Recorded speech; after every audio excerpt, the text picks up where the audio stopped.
सबके सिलाई संकट चौथा पीठ की मत बात चल रही थी। सच्चा बाबा हमको पढ़ाते हैं तो ये पाठशाला हुई ना। बुढ़ियाएं, कुब्जाएं, अहिल्याएं सब बरसा पाती। दीदी है, अहिल्याएं भी है क्या? तो बूढ़ी है, उनकी इंद्रियां उतनी काम नहीं करती है। कितने हजार साल बूढ़ी हैं? 5000 साल बूढ़ी। ऐसे ज्यादातर तो ज्ञान में बुढ़ियां चल रही हैं ना। तो बोला बुढ़ियाएं हैं, कुब्जाएं हैं। कुब्जा किसे कहते हैं? उसकी रीढ़ की हड्डी टूटी हुई होती है। रीढ़ की हड्डी बैकबोन किसकी टूटी हुई होती है? ज्ञान में बैकबोन किसे कहा जाता है? हैं? बैकबोन माना? अरे बाप दादा ही तो हमारा बैकबोन है। और किसी की बैकबोन टूट जाए, बैकबोन बाप दादा सहारा न दे तो क्या कहेंगे उसे? कुब जाए। अहिल्याएं क्या ले आए? अहि माने सर्प और ले आए माने ले आए। माना जिनका पति ज्ञान में चलता नहीं है, विषय विकार छोड़ता नहीं है, भक्ति भावना में अभिभूत होकर के उस पति को भी उठा के ले आती है। तो बोला अहिल्याएं ये जो भी आती है सब बाबा से वर्षा पाएगी। तो ये नॉलेज कितनी सहज है कि बुढ़ियाएं भी समझ लेती हैं, अहिल्याएं भी समझ लेती हैं, कुब्जाएं भी समझ लेती हैं। और बिल्कुल नई नॉलेज है। दुनिया में जितनी नॉलेज पढ़ाई जाती है, जितने ज्ञान दिए जाते हैं वो सब पुराने पुराने हैं। और बाप जो कुछ आते हैं वो सब नया सुनाते हैं। बल गीता है परंतु उसमें कृष्ण भगवान वाच रंग लिख दिए। क्यों? कृष्ण तो है साकार और भगवान तो निराकार को कहा जाता है, क्योंकि आत्मा स्वयं निराकार है। तो आत्माओं का बाप भी निराकार है। जो साकार मनुष्य शरीरधारी है वो तो जन्म मरण के चक्र में आते हैं, और जन्म मरण के चक्र में आने वाले अनेक जन्मों की हिस्ट्री बता ही नहीं सकते। गीता में तो भगवान ने कहा है, हे अर्जुन तू अपने जन्मों को नहीं जानता, मैं आकर के तेरे को बताता हूँ। तो अपने अनेक जन्मों को कौन बता सकता है? मनुष्य बता सकते हैं, या जो जन्म मरण के चक्र से परे रहने वाला भगवान है वो बता सकता है? भगवान ही बताए। जो मनुष्य आत्मा जन्म मरण के चक्र में फंसती है वो तो बता ही नहीं सकती। तो बिल्कुल नई नॉलेज है। उस गीता में तो कृष्ण भगवान वाक्य लिख दिया है, कृष्ण तो साकार देवता है और भगवान तो निराकार को कहा जाता है। यहाँ तो शिव भगवान वाक्य बताते हैं सब भक्तों का एक भगवान ही होता है। बहुत भगवान तो नहीं हो सकते। भगवान एक होगा या अनेक होंगे? सबका सदगति दाता एक है तो और सबको वर्षा देने वाला एक ही है। सतयुग में है ही जीवन मुक्ति का वर्षा। बाकी जो मूल वतन में रहते हैं उनको वर्षा मिलता है मुक्ति का। आत्माएं मूल वतन में लंबे समय तक रहती है। जो लंबे समय तक मूल वतन में रहती है वो सिर्फ मुक्ति का वर्षा पाती है। जीवन में रहते दुख दर्दों से मुक्ति का वर्षा नहीं पाती। तो कितना समझाते रहते हैं फिर भी नंबरवार बुद्धि में बैठता है। मूल बात है ही सारी पवित्रता पर। बुद्धि में नॉलेज बैठती है नहीं बैठती है, उसका मूल आधार क्या है? प्योरिटी। जितनी जितनी मनुष्य आत्माओं ने पूर्व जन्मों में पवित्रता को धारण किया होगा, उतना उतना उनकी बुद्धि में नॉलेज ईश्वर की बैठेगी। स्वर्ग का मालिक बनना है तो यहाँ पवित्र जरूर बनना है। क्यों? क्योंकि अगर पवित्रता को धारण नहीं करेंगे तो ज्ञान बुद्धि में ठहरेगा नहीं। सोने के बर्तन में शरीर का दूध ठहरता है, तो पवित्र जरूर बनना पड़े। पतित जा ही नहीं सकता। पतित पावन बाप ही आए करके पावन बनाते हैं। अब बाप कहते हैं ये मुँह तो पलिती न बनो, इससे तुम्हारी बुरी हालत हो गई और तुम्हारी आयु ही छोटी हो गई। यहाँ भारतवासियों पे आए सतयुग त्रेता में जो 100 से ऊपर 200 वर्ष के अंदर होती थी, 150 वर्ष सतयुग में औसत आयु थी, वो अब घट करके कलयुग के अंत में 30 वर्ष रह गई।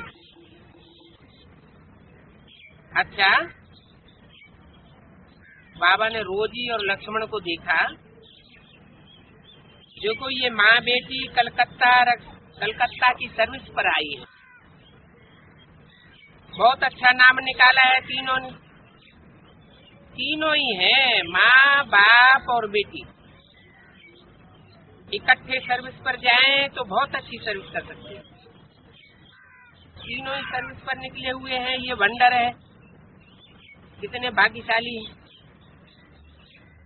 बाप कहते हैं मैं तीनों को सेंटर पर चक्कर लगवाऊंगा। घर तो है ही और बच्चे भी सर्विस पर हैं, फिर क्यों नहीं ईश्वरीय सर्विस में लग जाएं? ऐसे बच्चों को मोस्ट लकी चिल्ड्रंस कहा जाता है, जिनको जो परिवार से फ्री हो और परिवार से फ्री होकर के ईश्वरीय सेवा में लग जाए। तीनों ही बच्चे मोस्ट लकी है ये ईश्वरीय परिवार। बाहर जाते हैं तो आसुरी परिवार के हो जाते हैं, क्योंकि धंधे धोरी आदि में जाने से माया चक्करी में ले आती। बुद्धि बाहर में इतनी रिफ्रेश नहीं रहती है जितने तुम बच्चे यहाँ रिफ्रेश होते हो। अच्छा, मीठे मीठे सिकिले ज्ञान गुलजारी बच्चों प्रति माता पिता का याद प्यार गुड मॉर्निंग। 26 तारीख की रात्रि को बची हुई पॉइंट। अकाल मूर्त तो तुम सब बच्चे हो। कैसे?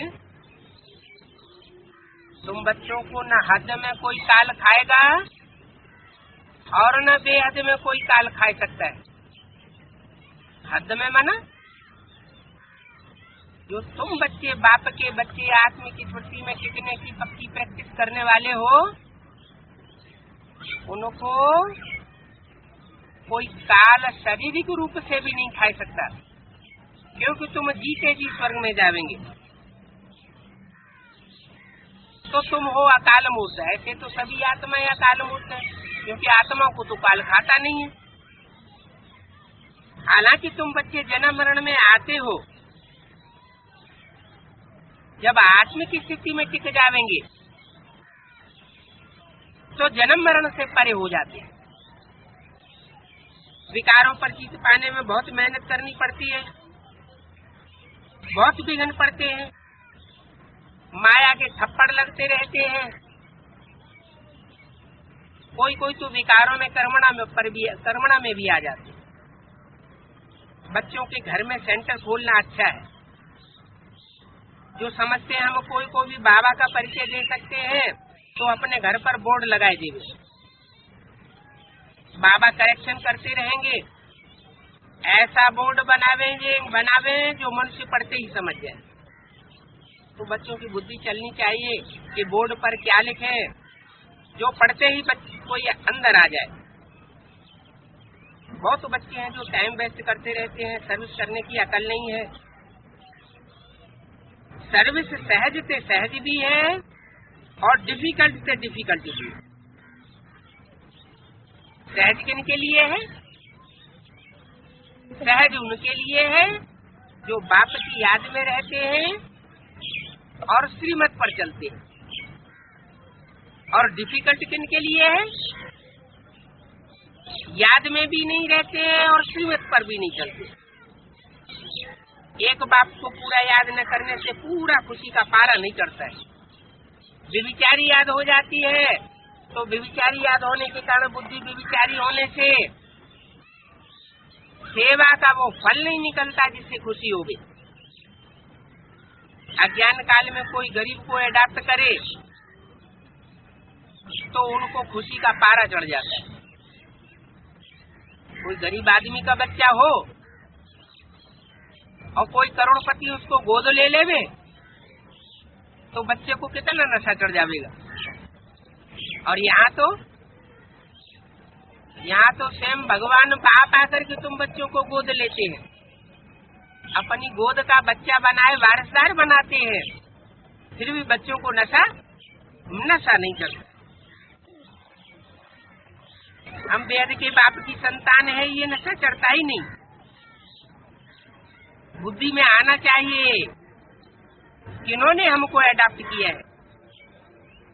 परमपिता कहने से खुशी चढ़ जानी चाहिए, परंतु माया ऐसी है जो पता भी है कि परमपिता परमात्मा कहते हैं, फिर भी बुद्धि गुम हो जाती है। वहाँ तो गरीब को साहूकार अडॉप्ट करे तो कफार कती न दे। यहाँ तो बच्चे निश्चय भी करते हैं, स्वर्ग का वर्षा मिलता भी है, अनुभव भी करते हैं खुशी का, फिर छोड़ देते हैं।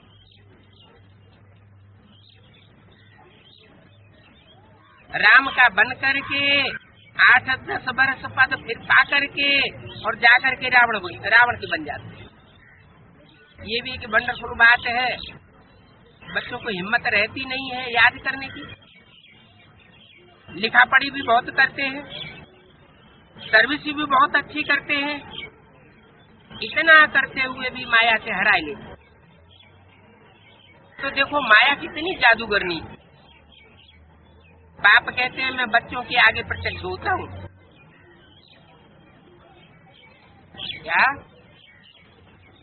जो मेरे बच्चे हैं उनके आगे प्रत्यक्ष होता हूँ, जो रावण के बन जाते हैं उनके आगे प्रत्यक्ष नहीं होता हूँ। बाप बच्चों से सब कार्य कराते हैं। बाप आते हैं शुभ कार्य कराने, रावण अशुभ कार्य करा देता है। तुम जानते हो दुनिया रावण की तरफ है और तुम राम की तरफ हो। तो राम तो तुमको शुभ ही राय देते हैं ना। इस बात में समझ होनी चाहिए कि मैं कर्तव्य शुभ करता हूँ या अशुभ करता हूँ। मिसाल के लिए ये चित्र सामने रखते हैं। सतयुग में कब इन्होंने अशुभ कार्य नहीं किया होगा?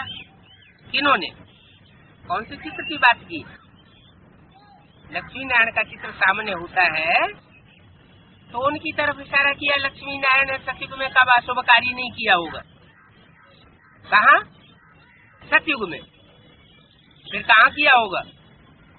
सतयुग में तो अशुभ कार्य नहीं किया होगा, त्रेता में भी नहीं किया होगा, फिर कहाँ किया होगा? जब द्वापर में आते हैं, दोपुर में आते हैं, दो मते में पड़ जाते हैं तो द्वैत बुद्धि होने से फिर उल्टे काम होने लग पड़ते। तो उल्टे काम होने का, अशुभ कर्म होने का कारण क्या हुआ? एक की मत पर चलते हैं तो शुभ कार्य, और अनेकों की मत पर चल पड़ते हैं तो अशुभ कार्य। तो बच्चों, किसी को दुख नहीं देना और कोई भी प्रकार का अब अशुभ कार्य नहीं करना। इनसे भी कर्म बन जाते हैं तो फिर दरकार ही क्या है? दिल के अंदर खाता है ना, मैं अशुभ कार्य करता हूँ, फिर भी अपने ऊपर ग्लानि नहीं होती है। हम स्वर्ग के मालिक कैसे बनेंगे? क्योंकि अपन को 21 जन्म के लिए घाटा लगाते हो। रो रो करके क्षमा मांगनी चाहिए। बाबा हम कभी ऐसे अशुभ कर्म नहीं करेंगे। बाबा कहेंगे तुम अपना ही खाना खराब करते हो, अपन को फायदा डाला अथवा घाटा डाला तो वो कल्प कल्पांतर का बन जाता है। यहाँ एक बार शूटिंग की और वहाँ की अनेक बार की हो जाती। बाबा को बताने से तुम बच्चों को मदद मिल जाती। सच्चे दिल पर साहब राजी होता है। मार्ग इतना अच्छा है और कितना सहज है, तो तुम बच्चों को किसी को दुख देने की दरकार नहीं है। सहज भी मार्ग है, अच्छा भी मार्ग है, फिर तुम दुख क्यों देते हो? तुम सुखधाम का मार्ग बताते रहो प्रेम से। बच्चों को बाप जब हर्षित देखते हैं तो समझाते हैं, ये खुशी से बच्चा नाचता रहता है। सच्चा सच्चा रूप बसंत है क्या? जो बच्चा याद में तीखा रहेगा तो उसका मुखड़ा खिला हुआ रहेगा, रूप दिखाई पड़ेगा रूहानियत का। और बसंत ऋतु में जैसे फूल खिलते हैं तो चारों ओर खुशबू फैलती है, तो ऐसे बच्चों से ज्ञान की खुशबू आती है, गुणों की खुशबू आती है। जैसे रूप बसंत है, उनके मुख से रतन ही रतन निकलते हैं। एक दो की ग्लानि करना वो तो पत्थर निकालना हुआ। बाबा के लिए कोई कहे हमको दुख दिया, तकलीफ दिया,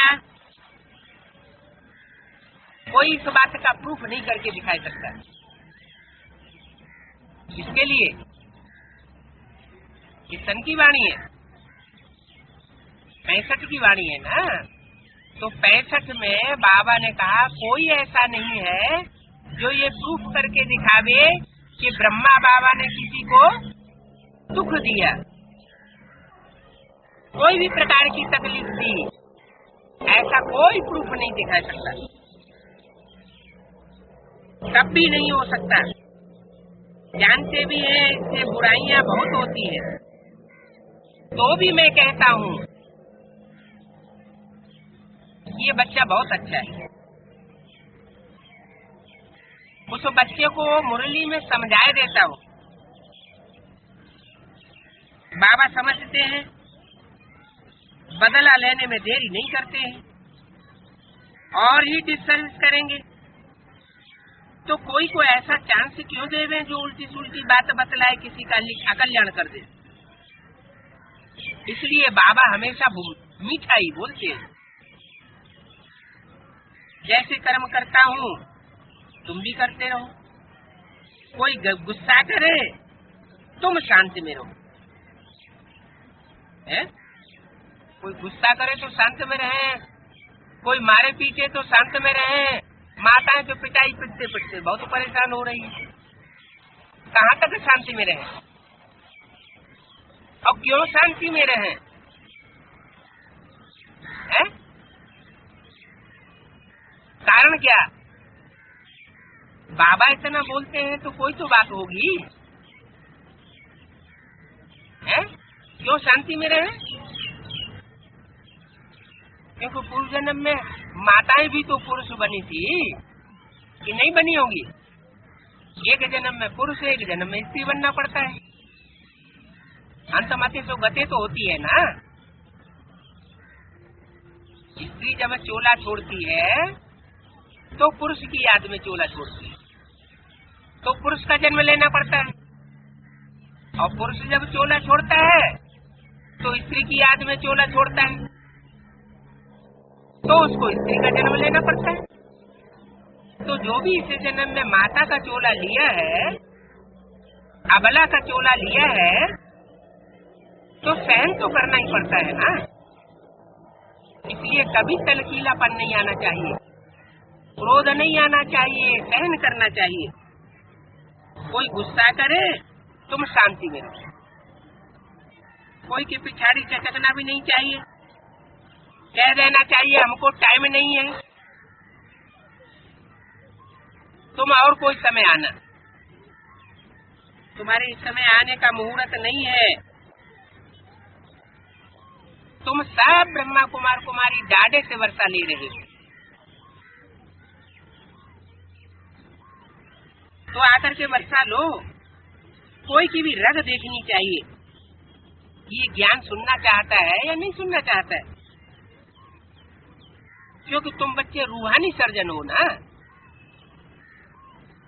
क्या जिस्मानी सर्जन में और रूहानी सर्जन में तो अंतर होता है। तो कोई की रग देखनी चाहिए, प्रैक्टिस अच्छी चाहिए। आजकल दुनिया में गंदे बहुत होते हैं, इतने गंदे होते हैं कि कोई को भी छोड़ते नहीं। सामान चोरी कर देते हैं, खून कर देते हैं। तो बहुत बच्चों की दिल होती है कि हम इस दुनिया से जावे, इस दुनिया को छोड़ करके जल्दी जावे अपनी राजधानी में। परंतु अभी पूरा काम हुआ कहाँ है जो हम अपनी राजधानी में चले जावे। इतने अर्जुन हमें अभी बने कहाँ हैं जो स्वर्ग में जाने लायक हो गए हो। सूर्यवंशी चंद्रवंशी धीरे धीरे झाड़ वृद्धि को पाता है।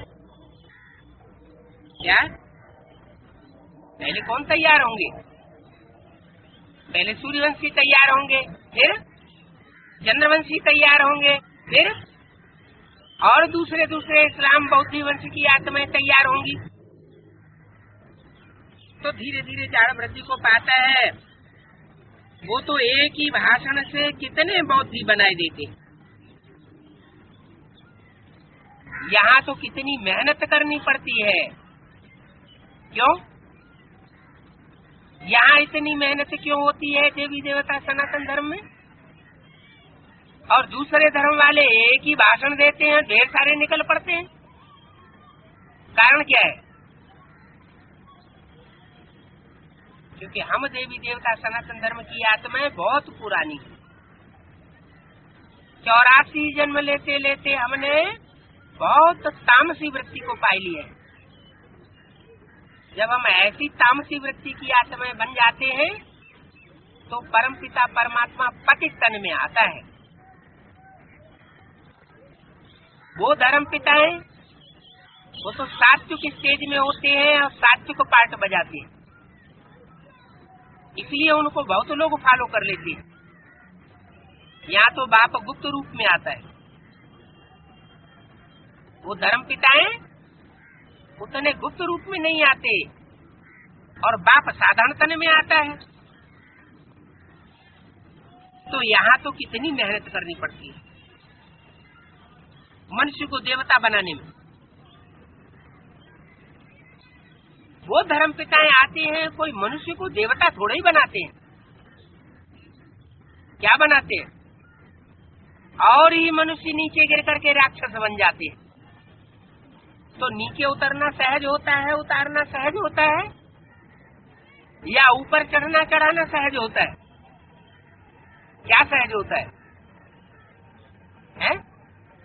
ऊपर चढ़ना कठिन होता है, ऊपर दूसरे को चढ़ाना कठिन होता है, और नीचे उतरने में कोई तकलीफ नहीं होती। तो तुम बच्चों को पिछाड़ी में खूनी नाक खेल बहुत खौफनाक सीखने। तुम आपस में बहलते रहेंगे। जब दुनिया में खून खराबा होगा, विनाश होगा, तो तुमको बाप बहलावेंगे। बुद्धि में आता रहेगा ये फलाना राजा बनेगा, ये रानी बनेगी। तुम बच्चे बहुत खुशी में रहेंगे और दुनिया हाय हाय करती रहेगी। बहुत बहुत दुख का समय होता है और तुम फरिश्ते बन जाते हो।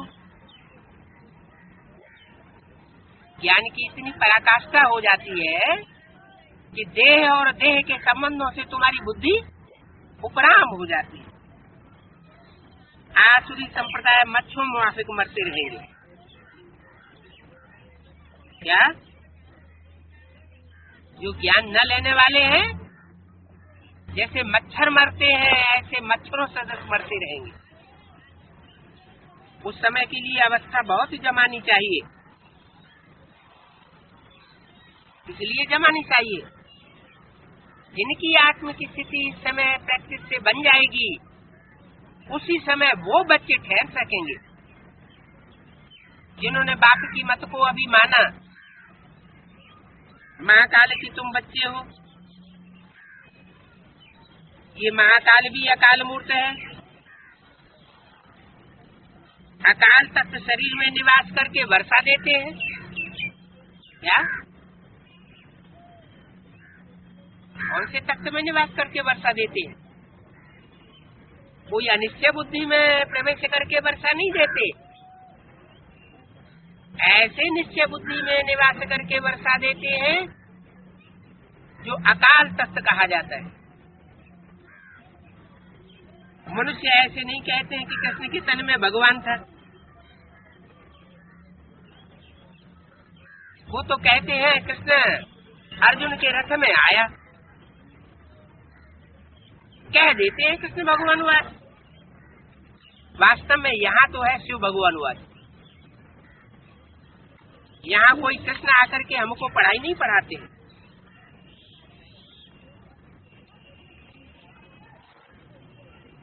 वो तो सुख का सागर है, परमपिता परमात्मा है। कोई तो कह देते हैं दोनों एक ही है, कृष्ण भी वही एक है और निराकार भगवान भी एक ही है। वो एक ही भगवान अनेक रूप धारण करके लीला करते हैं। मानो भक्तों की दृष्टि में राम भी एक ही है, कृष्ण भी एक ही है और वो निराकार शिव एक ही है।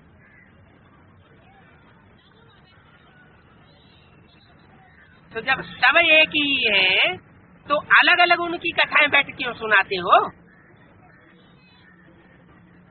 अलग अलग उनके ग्रंथ क्यों बनाए दिए हैं? बेचारे समझते नहीं हैं कि वो निराकार शिव जिस राम में प्रवेश करके आता है, उस राम के शरीर में कृष्ण की सोल भी मस्तक पर विराजमान होती है। तो एक ही शरीर और उस एक ही शरीर में तीन आत्माएं इकट्ठा कार्य करती है, इसलिए त्रिमूर्ति शिव कहा जाता है। उस स्वरूप का नाम क्या कहा जाता है? शंकर। संग में शिव समाया हुआ है, का इसमें कृष्ण समाया हुआ है, र इसमें राम समाया हुआ है। इसलिए भक्त लोग कहते हैं कि एक ही भगवान अनेक रूप धारण करके लीला करते हैं। अब उनको कितना भी माथा मारो, सीधा सीधा समझा के कितना भी माथा मारो, उनकी बुद्धि में बैठने वाला नहीं है। वो तो फिर भी कहेंगे ईश्वर सर्वव्यापी है। राम में भी वही भगवान है, कृष्ण में भी वही भगवान है, मेरे में भी वही भगवान, तुम्हारे में भी वही भगवान। अरे वो तो बाप है, सुख का वर्षा देता है, स्वर्ग का वर्षा देता है, नरक का वर्षा थोड़ी देता है। जब बाप है वर्षा देता है तो सर्वव्यापी कैसे होगा? उनसे वर्षा तुम बच्चों को मिलना है, अभी मिला नहीं है। ये बात उनकी बुद्धि में ठहरेगी जो ब्राह्मण बनने वाला हो। क्या अगर ब्राह्मण बनने वाला नहीं होगा तो उनकी बुद्धि में ये बात ठहरेगी नहीं। कौन सी बात? कि बाप से सुख शांति का वर्षा हमें इसी जन्म में मिलता है, कि बाप से सुख शांति का वर्षा हमें इसी जन्म में मिलता है। अगर उनकी बुद्धि में नहीं बैठना होगा तो समझ लो वो पक्का ब्राह्मण बनने वाली नहीं है।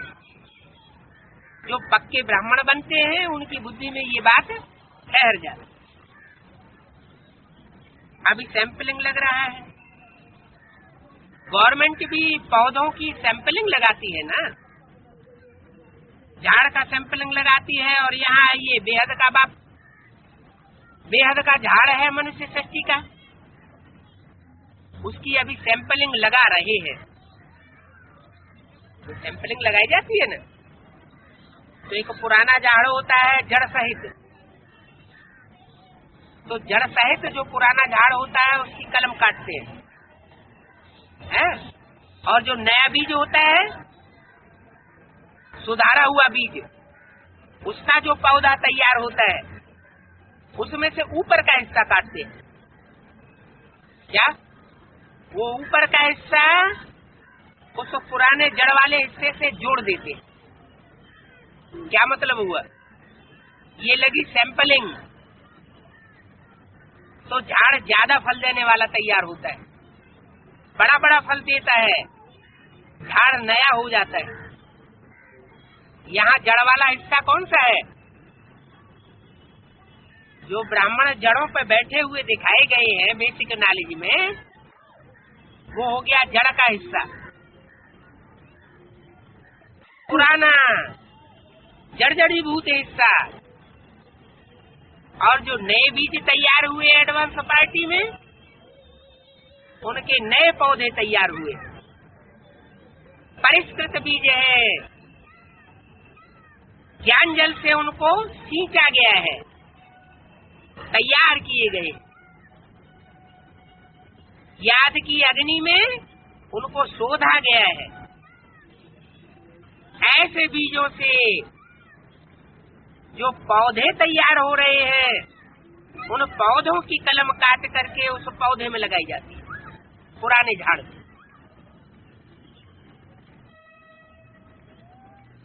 तो अभी सैंपलिंग लग रही है,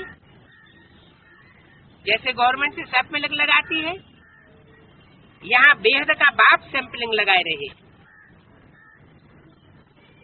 आदि सनातन देवी देवता धर्म का सैंपलिंग लगाए रहे हैं। कोई कहाँ से निकलता है, किस धर्म में होंगे, कोई कहाँ के होंगे, क्या वैरायटी झाड़ है। तो कोई किस बीज कहाँ से आते हैं, किस धर्म से आते हैं, कोई दूसरे धर्म से आते हैं।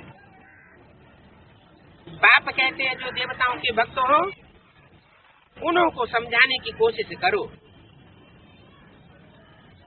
क्या जो क्राइस्ट के भक्त हो, महात्मा बुद्ध के भक्त हो, सन्यासियों शंकराचार्य के भक्त हो, गुरु नानक के भक्त हो, उनको उनमें माथा उतना मारने की दरकार नहीं है। जो देवताओं के भक्त हो उनको समझाओ, शिव के मंदिर में चले जाओ। क्या जो शिव को मानने वाले पुजारी होंगे वो शिव के मंदिर में जाते होंगे, पुजारियों को जाकर समझाओ ये मंदिर में कौन बैठा है। शिव के मंदिर में पुजारियों से पूछो ये कौन बैठा है। शिव बाबा के भी बहुत नाम रख दिए। बबूलनाथ कहते हैं, बबूलनाथ का मंदिर है बम्बई में, कांटों को फूल बनाने वाला है।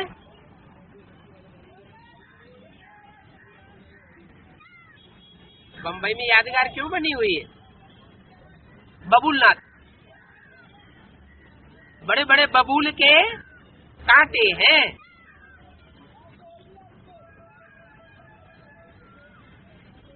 वहाँ यानी के बम फूटते हैं, तब वो कांटे फूल बनते हैं। तो जरूर बबूलनाथ बाप ने कांटों को फूल बनाया है। बरोबर बाबा कांटों को फूल बनाए रहे। ये सारी दुनिया है कांटों की, पापात्माओं की दुनिया।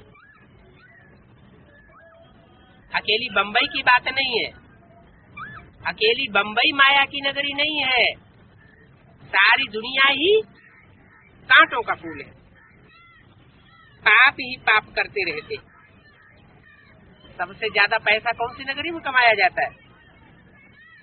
है? बम्बई। तो आज की दुनिया में जो पैसा कमाने वाले हैं वो बहुत पाप करते हैं, पाप ही पाप करते रहते हैं। ईश्वर को सर्वव्यापी कहना ये भी पाप है ना। बच्चे भी भ्रष्टाचार से पैदा करते हैं, फिर उनको भिख के लिए शादी कराते हैं और बाप आकर के भिख का हथियाला बांधना कैंसिल कराते हैं। काम शिक्षा से उतार ज्ञानी शिक्षा पर बैठने की प्रतिज्ञा कराते हैं। तुम हो रूहानी ब्राह्मण, वो है कलयुगी ब्राह्मण, तुम हो संगमयुगी ब्राह्मण। तुम ब्राह्मण नए बनते जाते हो, जब पूरा बन जावेंगे तब ये तुम्हारा शरीर छूट जावेगा। शरीर छूट जावेगा, मुरली में तो बोला शरीर छोड़ना थोड़ा ही सिखाते हैं। शरीर छोड़ना माना मरना, तुम्हें जीते जी मरना सिखाते हैं। जब तुम्हारी आत्मा देवान से जीते जी मर जाती है तो क्या होता है? तुम्हारी आत्मा ये शरीर का भान छोड़ देती, शरीर से डिटैच हो जाती है। तुमको फिर आप समान बनाना है। जैसे भ्रमणी कीड़ों को आप समान बनाती है, सन्यासी भी भ्रमणी का मिसाल देते हैं। परंतु वह तो कुछ बनाते नहीं है। तुम तो यहाँ मनुष्य को देवता बनाते हो, विद्या के कीड़े को ज्ञान अमृत पिलाए भू भू करके परिजात बनाए देते हो।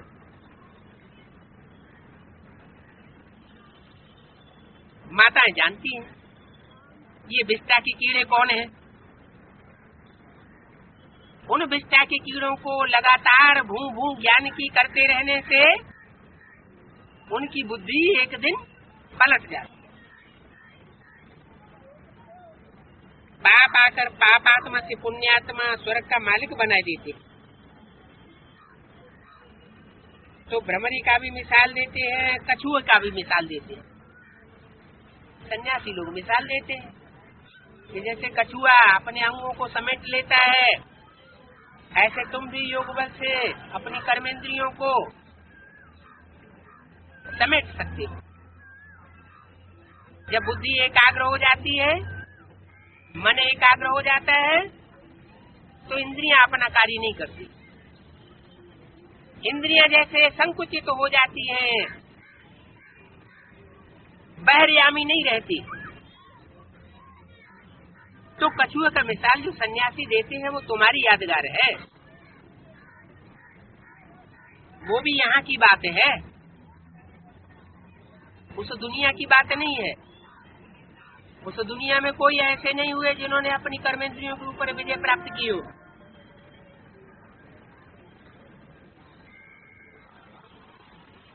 इन आर्गन से कर्म करते हो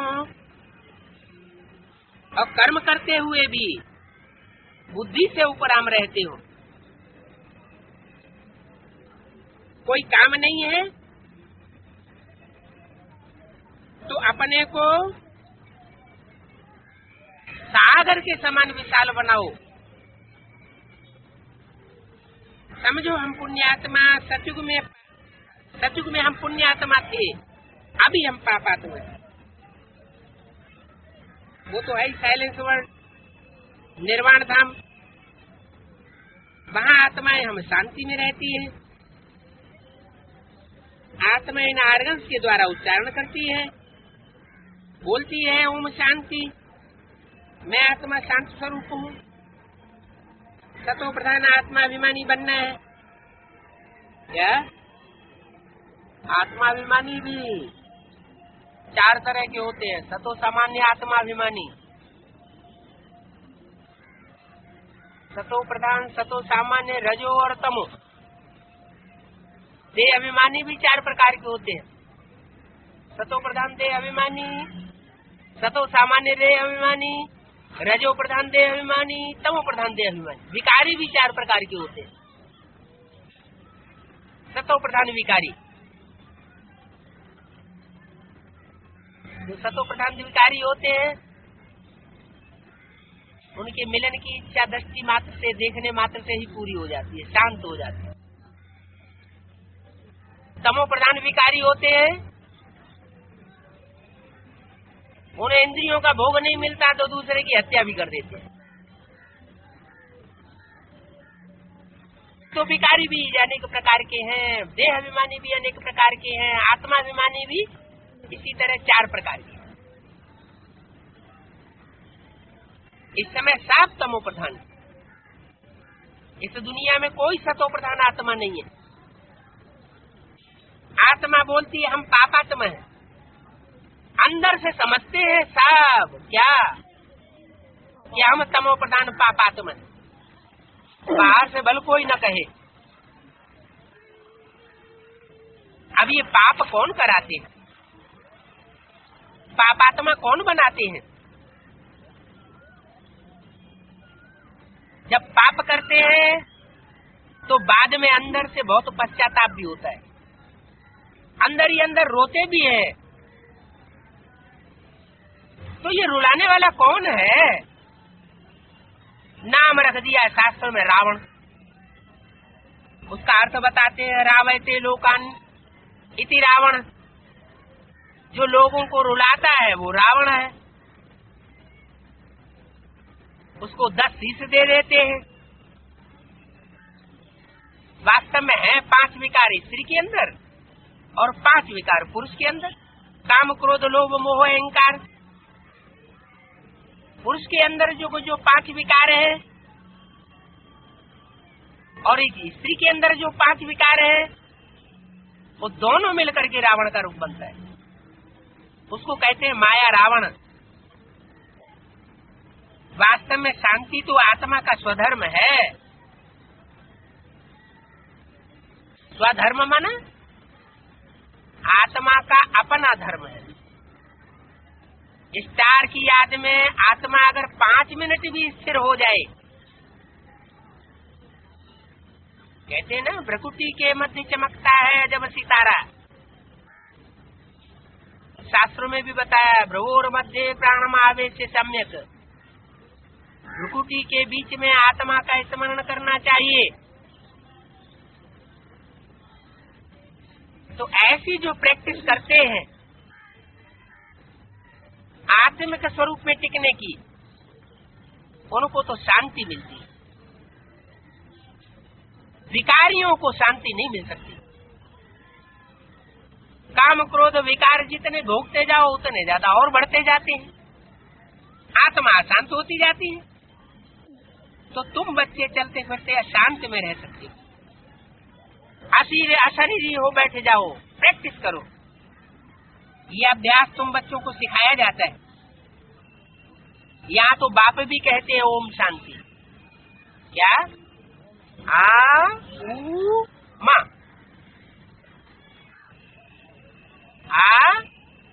मैं आत्मा ब्रह्मा की तरह स्थापनाकारी हूँ। नई दुनिया की स्थापना करना ब्रह्मा के रूप में मुझे आत्मा का कार्य है। आ ब्रह्मा, ऊ आ ऊ मा, ऊ विष्णु और माँ माने महेश। तो आत्मा ही तीनों कार्य करती है अपने लिए। नई दुनिया की स्थापना भी करती है, पुरानी दुनिया का, पुराने दुर्गुणों का विनाश भी करती है, पाप कर्मों का विनाश भी करती है और अच्छे सद्गुणों की पालना भी करती है। नई दुनिया की पालना करना आत्मा का ही कार्य है। तो तुम बच्चों को सतो प्रधान आत्माभिमानी बनना है। बाप भी कहते हैं ओम शांति। आ ऊ मा ओम। मैं आत्मा शांत स्वरूप हूँ, मैं भी शांत स्वरूप हूँ। इन आर्गन से बोलता हूँ, मुझे इन आर्गन्स का लोन लेना पड़ता है। किसे? वो निराकार परमब्रह्म परमेश्वर है जो जन्म मरण के चक्र से न्यारा है। वो इस सृष्टि पर जब आता है तो जैसे गीता में लिखा हुआ है, प्रवेश तुम, मैं प्रवेश करने योग्य हूँ। तो कोई तन में आकर के, शरीर रूपी रथ में आकर के प्रवेश करता है और प्रवेश करके जो आर्गन्स हैं, जो इंद्रियां हैं, उनका आधार लेता है। क्योंकि ज्ञान सुनाए बगैर तो किसी की सदगति हो नहीं सकती। परमात्मा तो जन्म मरण के चक्र से न्यारा है, इसलिए उसके अंदर 84 का पूरे चक्र का ज्ञान है। हम आत्मा 84 के चक्र में आती है, इसलिए अज्ञानी बन जाती है। आगे के जन्म का, पीछे के जन्म का हमें कुछ याद नहीं रहता। जैसे गीता में भगवान ने अर्जुन से कहा, अर्जुन तेरे जन्मों को मैं बताता हूँ, तू नहीं जानता। तो बाप बताते हैं, मैं जब इस सृष्टि पर आता हूँ तो आर्गन्स का आधार लेना पड़ता है, लोन लेना पड़ता है। मेरे अपने आर्गन्स नहीं बनते, क्योंकि मैं तो अकर्ता हूँ, अजन्मा हूँ, अभोक्ता हूँ। मेरी आत्मा जन्म मरण के चक्र में नहीं आती। इसलिए ये मनुष्य सृष्टि में जब मैं आता हूँ तो इस मनुष्य सृष्टि में जो हीरो हीरोइन का पार्ट बजाने वाली आत्मा है, जिनको दूसरे धर्म के लोग आदम हवा कहते हैं, एडम ईव कहते हैं, भारतवर्ष में जिनको आदि देवी कहते हैं, मैं उन आदि पुरुष में प्रवेश करता हूँ ज्ञान सुनाने के लिए। तो ज्ञान सुनाने के लिए भी आर्गन्स चाहिए ना, मुख भी तो एक आर्गन है ना। तो मुझे इसका लोन लेना पड़ता है। दिखलाते हैं, रथ पर सवार होकर अर्जुन को ज्ञान दिया, घोड़ों को कंट्रोल किया। अब घोड़े कौन है? ये मन सहित जो इंद्रियां हैं वही घोड़े हैं, जो आज किसी भी मनुष्य के कंट्रोल में नहीं है। कोई मनुष्य छाती ठोक कर ये नहीं कह सकता कि मेरी इंद्रियां मेरे कंट्रोल में, मेरा मन मेरे कंट्रोल में है। तो एक अर्जुन की बात नहीं है,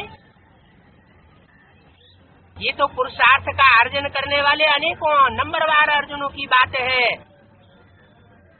जिनके द्वारा परमात्मा आकर के इंद्रियों को कंट्रोल कराता है, इंद्रियों को कंट्रोल करना सिखाता है। घोड़ों की बात नहीं है, ये तो एक रूपक दिखाया हुआ है शास्त्रों में। जो कवियों की भाषा होती है वो अलंकारिक भाषा होती है। अलंकारिक भाषा को कवि ही समझ सकते हैं, इसलिए गायन है, कै समझे कवि और कै समझे रवि। क्या? या तो जिस कवि ने वो कविता की है, भगवत गीता लिखी है, रामायण और महाभारत लिखे हैं, वो इसका सही अर्थ जानते हैं। या तो कै समझे रवि, रवि माना सूर्य, या तो ज्ञान सूर्य परमात्मा ही सृष्टि पर उतर आए तो उन शास्त्रों का सही अर्थ बता सकता है।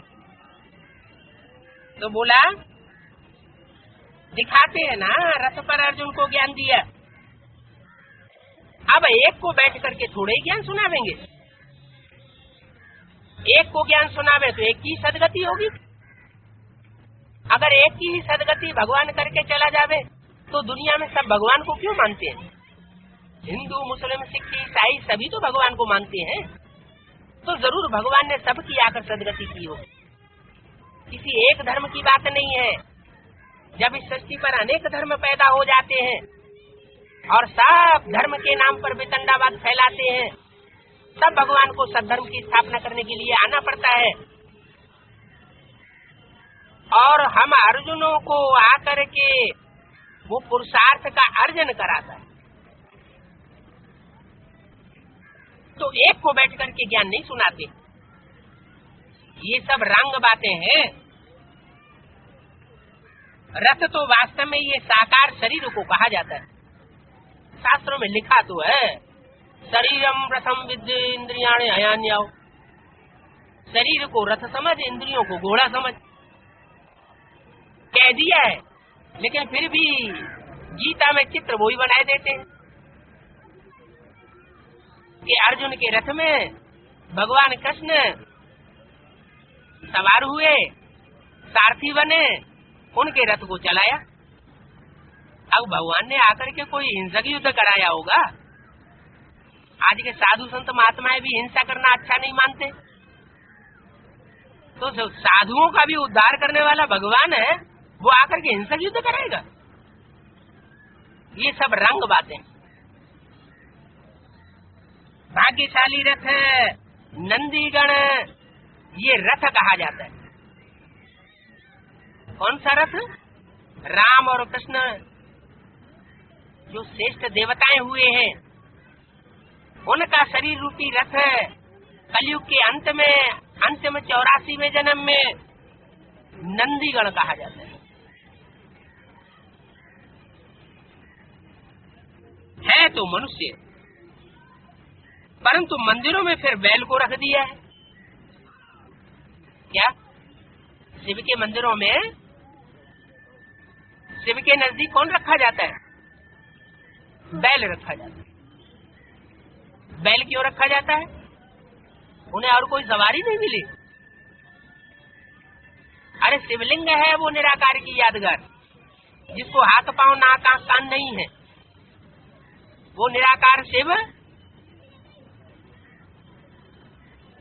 जो कलयुग के अंत में, अंतिम जन्म में आकर के जानवर बुद्धि जैसे बन जाते हैं, उनमें प्रवेश करके उनको मनुष्य से देवता बनाता है।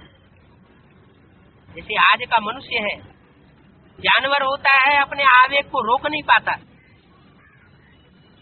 जानवर आवेग को रोकता है क्या? वो मनन चिंतन मंथन करता है कि ऐसे टाइम पर ये काम करना चाहिए या नहीं करना चाहिए। तो जैसे जानवर होता है, ऐसे जानवर मिसल मनुष्य बन जाते हैं। जब ऐसे मनुष्यों की हालत हो जाती है, तो भगवान उनके तन में प्रवेश करके उनको आकर के ज्ञान सुनाते। तो इस कारण मंदिरों में बैल रखा हुआ है, जिसको नंदी गण कहते हैं। माना एक बैल की बात नहीं, गण माना समूह, कम से कम 2 बैल हैं। ऐसे तो रुद्रमाला भी यादगार बनी हुई है। जो रुद्रमाला में रुद्राक्ष के मणके बने होते हैं, उनमें मुख बने होते हैं। एक एक रुद्राक्ष में 14 मुख भी होते हैं। जो श्रेष्ठ रुद्राक्ष है वो माना जाता है एक मुख का। भगवान जिसमें प्रवेश करते हैं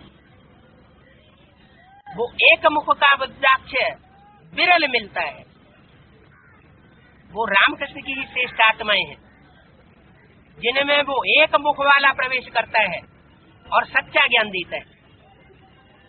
जो अनेकों मुख से बात करेगा वो बात सच्ची होगी। कहते हैं ना, दुमुहा है, माना 2 मुंह से बातें करता है। आज कुछ कहेगा, कल कुछ कहेगा। जैसे शास्त्रों में दिखाई दिया है, सन्मुख 6 मुख वाला एक देवता दिखाई दिया। अब जो शास्त्रों में बातें दिखाई गई हैं प्रतीकात्मक अलंकारिक,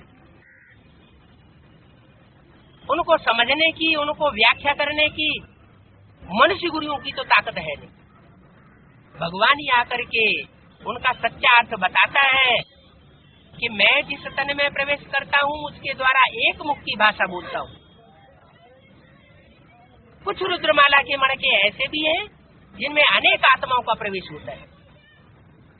वो अनेक आत्माओं के प्रवेशता की निशानी है, अनेक मुख रुद्राक्ष के मणके में दिखाए जाते हैं। तो बोला मंदिरों में बैल को रख दिया है, तो ये बैल शिव के आगे क्यों रखा है? ये बात समझते नहीं। कहते हैं शंकर की सवारी बैल पर थी। क्या?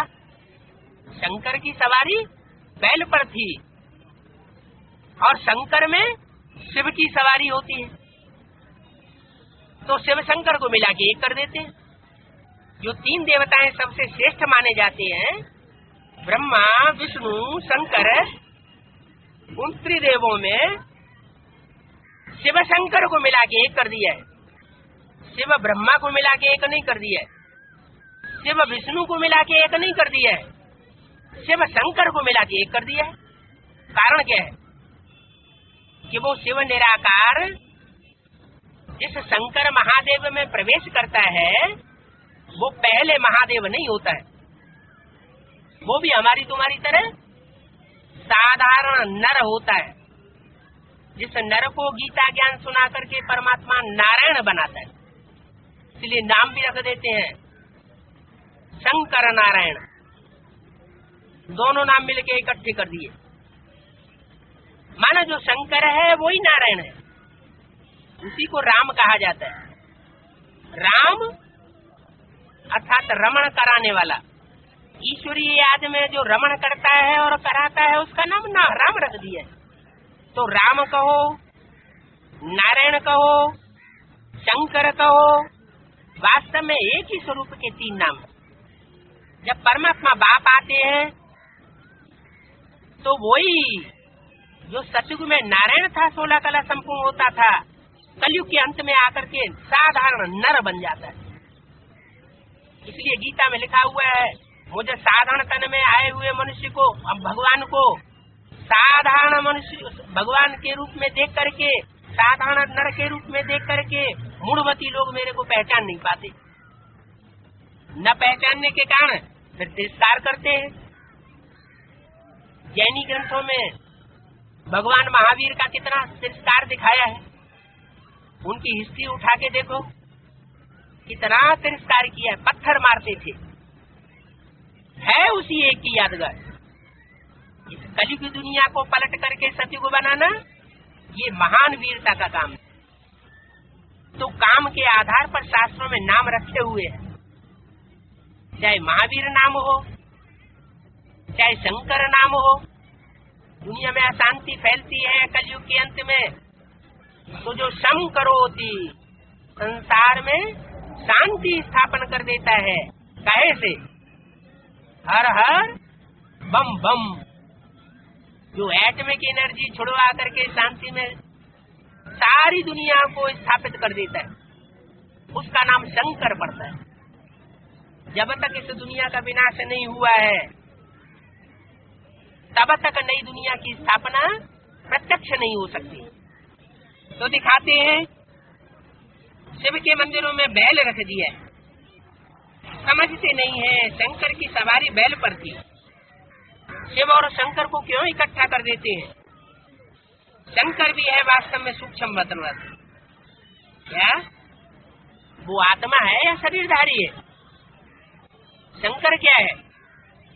ब्रह्मा को दाढ़ी मूछ वाला दिखाते हैं, मनुष्य के रूप में दिखाते हैं, जरूर देह अभिमानी रहा होगा, लेकिन शंकर को आधारी देवता के रूप में भी दिखाते हैं। उसको दिखाते हैं फरिश्ता रूप, जैसे और धर्म पिताएं हैं इब्राहिम, बुद्ध, क्राइस्ट, गुरु नानक, इनके सबके चेहरों को ध्यान से देखो तो चेहरे से उनका फरिश्तापन झलकता है। ऐसे ही शंकर की भी स्वरूप फरिश्ता ही दिखाया जाता है चित्रों में।